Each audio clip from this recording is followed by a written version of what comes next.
Time to get Q. Q is an app that allows you to... I set my computer to Spanish because I'm trying to learn the language. Anyway, let's see if I can find it. Also, my siblings are playing Wii in the background, so, let's see. Does this work? This is, emulator. Let's see if this works.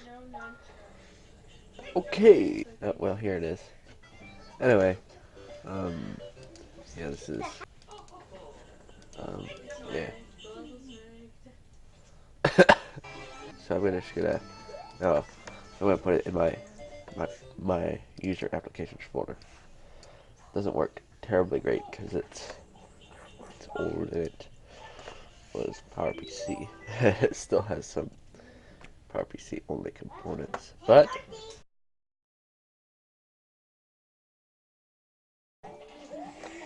I've got Q. Windows 1. Great PC. Oh, I made it to Q standard. Okay, really see that. Occasionally something. So again, it doesn't support sound, so don't do that. It's a real load, so it can actually only support. You can technically support 1 megabyte, but it can really only can support 640 kilobytes. 661 CPU. No sound card because Windows 1 doesn't support sound. No networking because it doesn't support it. So I'm going to start it up with the DOS, disk 1, the first disk, and that, first image, create another disk image, raw, let's make it 100, yeah, that should be good, that's fine, start it up, I don't need any of this stuff. x86, 1 CPU, doesn't really matter, just use the default, that, built-in CD-ROM, hard disk, yep, I want to make it raw so I can access it from, I need to go into it and change the extension, but I can access it from, and disable networking because Windows 1 doesn't support networking, you have to have at least Windows 3. And those drivers are, I think, probably for newer versions of Windows. Let's create a PC now. Might take a little while. Nope. Alright.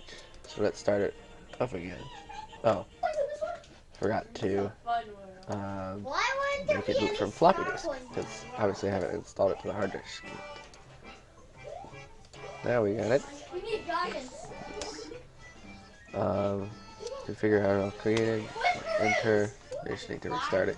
Because, I mean, alright, just formatted my disk. Oh no. Well, I just formatted the emulator disk. That's the right time. United States. Yes. It's fine.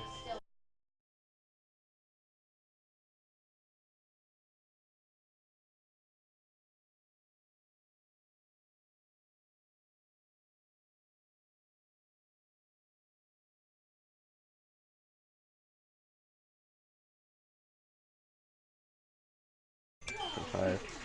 Now we need to put in the third disk. Push enter. Okay. Now we're gonna push enter. Now this is blah blah blah. Hit enter. Let me shut this off. So now I really only need to install this from. I really only need to go to hard disk and I can eject that floppy. There we go. So now I have DOS. Do cd DOS /p. There lists the files ls on Unix-based systems.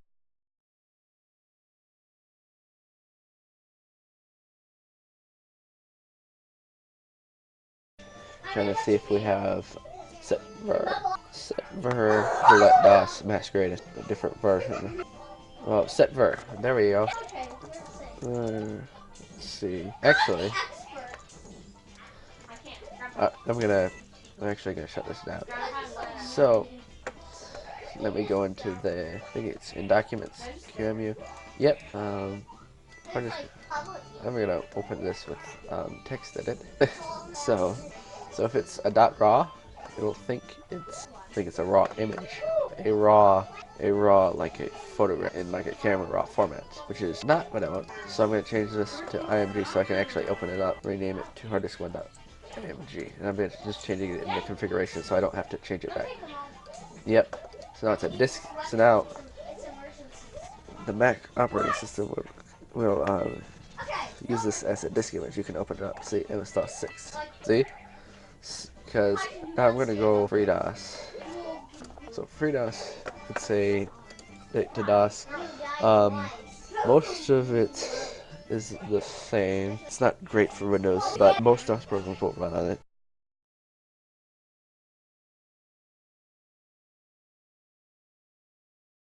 So it's alright. But some of the FreeDOS programs are better, I think, than they are DOS equivalent. One of them is the CD driver. Another is the edit utility. The DOS edit does not support mouse. It might also use the mouse driver from FreeDOS as well. So I'm gonna just wanna just download it. Edit 0.9. Yep, this is what I want. Let's see. Yep, FreeDOS 1 is actually open source, so I don't really care. Edit.com deserves to move to the trash. So we're gonna move this here, because it already exists, so we're gonna replace it. There we go. And also, the CD driver. FreeDOS, let's see. XCD-ROM.sys has to be loaded, and config.sys is the right one. Let's see. I'll show you how to load a driver in DOS once I get all this stuff in. So DOS files. And then there's two CDs. This is the FreeDOS one. And then this here is, so these are both FreeDOS open source. Let's see. All I have to do is XCD-ROM. Let's drop it right here. CD-ROM.sys. And then the other one is choose CDX. So you can actually mix and match the FreeDOS, but the FreeDOS are a little bit smaller. We have HighMem.sys here, don't we? So I might do 16 megabytes. That's something that HighMem can use, even though probably most of that will not be being used, but that's fine. Let's see. HighMem.sys, yeah. So I'll explain about all of that later. I'm gonna take this out. Let's see if I eject this one. Let's try it. Now it's working. So okay. Oh, I don't have a mouse driver in here yet. Let's see. I'm just gonna look up. Okay, I might have to shut this off again. Oh, cute mouse. Let's download this as a zip bin. So, yeah, I might as well. I'm gonna drop that anyway. I just prefer to use them mouse. I don't have to. CTMouse.exe. That.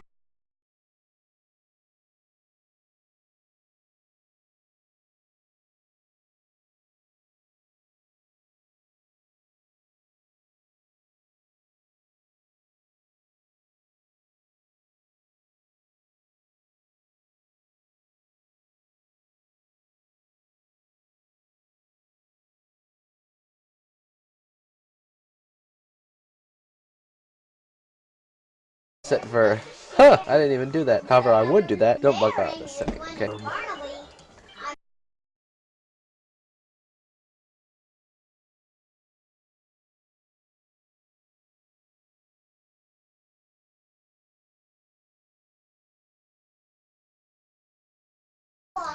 In DOS. Of course, if I was using the actual hardware, I would have to copy these via floppy disks.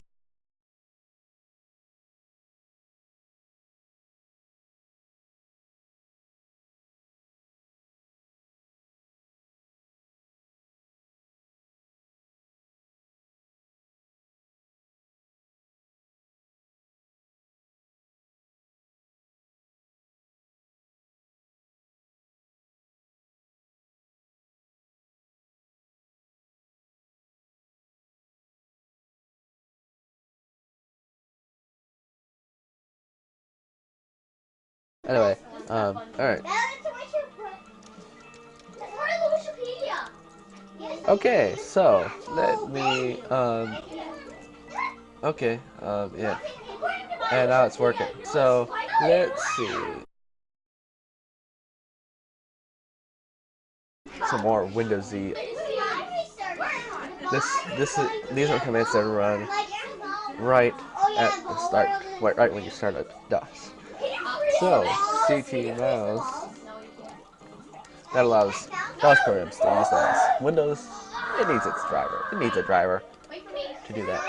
Let's save. Let's also limit back life.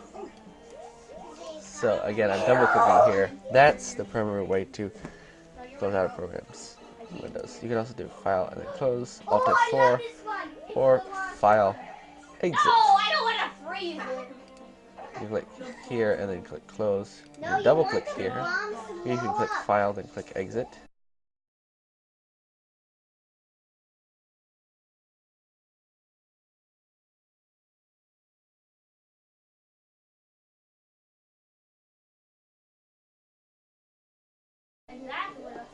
You can go through the menus with the Alt and letters. These will be underlined rather than red, though. Or you can hit Alt and F4. Of course, in newer versions of Windows, you can hit the X over here. You can actually do all of those, and the ones I just said, except for the X, obviously, in all versions of Windows. But I'm not even started Windows yet. So let me stop screwing around. Okay, let's see. Edit config sys. Let's see. Device equals. HighMem.sys, that allows it to access the extra areas of memory. The device high, that loads it into above 1 megabyte, which a lot of DOS programs only use the bottom 640 kilobytes.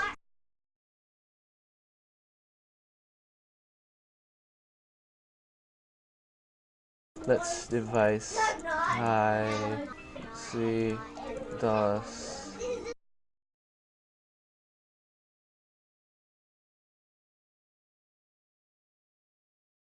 This would be, let's make sure my cursor's there. XCD-ROM sys.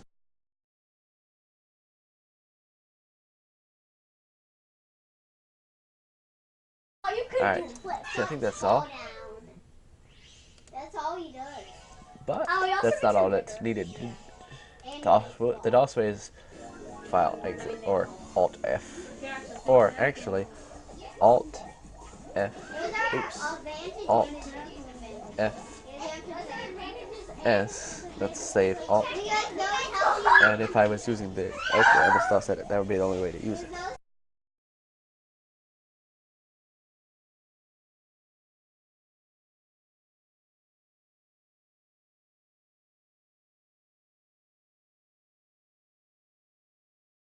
Now, time for CDX. So, I almost did VI. That's not a program here. This is a program on the actual computer that I'm using for this, though. That's when he gets ready to fight you. Can you freeze the boss? No, what? So here, and let's LH this. LH means it loads it into high memory, so again, above 1 megabyte. And finally, SHSECDX, and it's again substitute for MS, so that Microsoft version. So driver.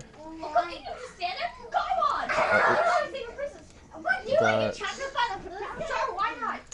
think there's D. CD-ROM. Letter D. That assigns the CD to D.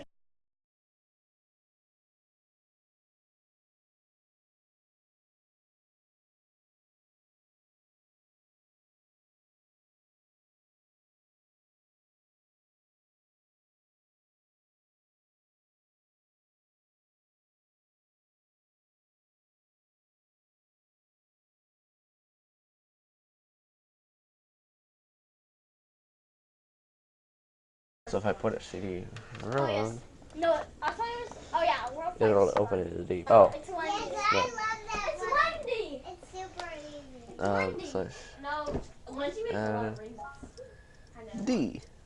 Because if I already have C, save it. And let's exit. And let's Control Alt Delete. Oh, I guess it won't.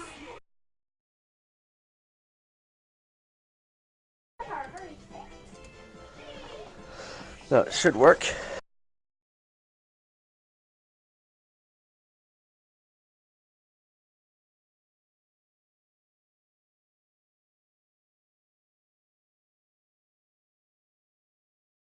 I want to talk about so DOS, when it starts up, the first thing it does is, oh yeah, by the way, if you're all the flags, you know how if you're using terminal, the flags you use, if you want to use a dash and then the flag, for example, ls versus, if you want to list everything, but in DOS, the flags usually use a slash, so it's dir /a.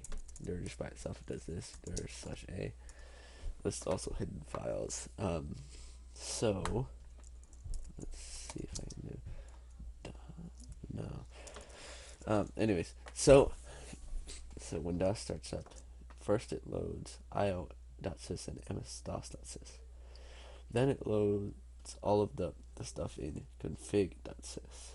So let me open up config sys. So it would load then hymem, setver, and xcd-rom. It also processes the settings. That means you can have up to, I think, 30 files open at once. I think that's what that means. And then it loads the command prompt, which is command.com. And then after it loads all of that, then it executes all the commands in autoexec.bat. So it would at echo off. That means it doesn't show these program what. So this stuff doesn't display. So it does path. So any programs on the path, if you just type the name of a program and it's on the path, it'll execute it. That's what that's for. It's similar to how it is in like Linux or Mac, Unix-based systems. Temp, I guess it puts temporary files there. I don't know why it sees DOS. That's probably not a smart move.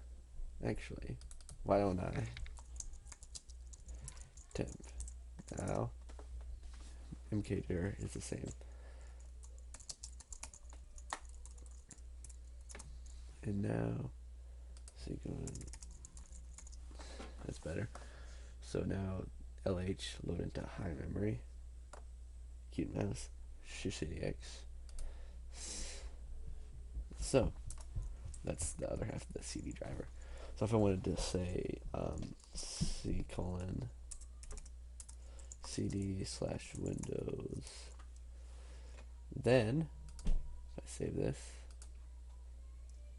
so now if I restart the computer, it changed the directory to Windows. You see, if I, oh, oops,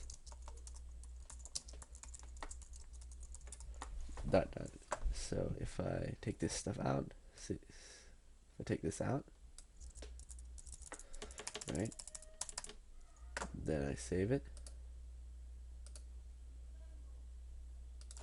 then I restart. Now, see, it searched here because it didn't execute that. You can also use that to, any program that you want to run at the beginning, you add it into autoexec. I guess that's it. Shut it down.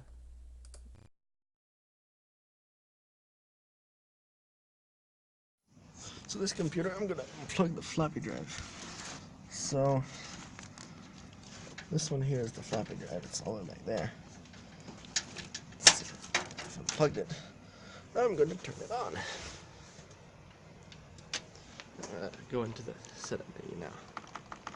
when I come in. The BIOS setup. So now I'm going to hit here. And you see it still says 1.44 megabytes, 3.5 inches. Even though, see, this is the floppy disk cable. See, floppy disk ribbon cables have a twist in them. See, it's unplugged, but it still shows up. So, to set it up properly, I would need to hit enter and set it to, not that one, to none, right? So now let's shut it down, okay?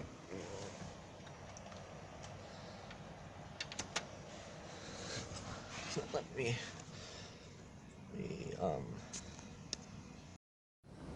me go plug in the floppy disk drive right quick.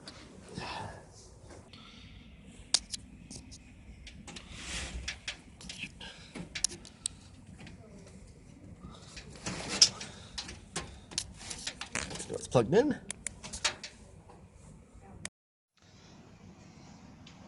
Now that I've got the floppy disk plugged in, let me turn it on again. Okay. Get the BIOS set up.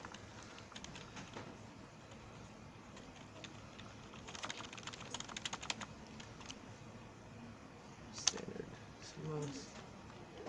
Oh, it's set up. Okay, but let's see. So if I set it back to none and I restart the computer, auto detected it, but I think if this was an older computer, it wouldn't.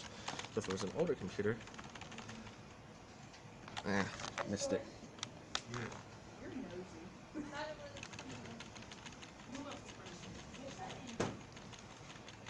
Let's see.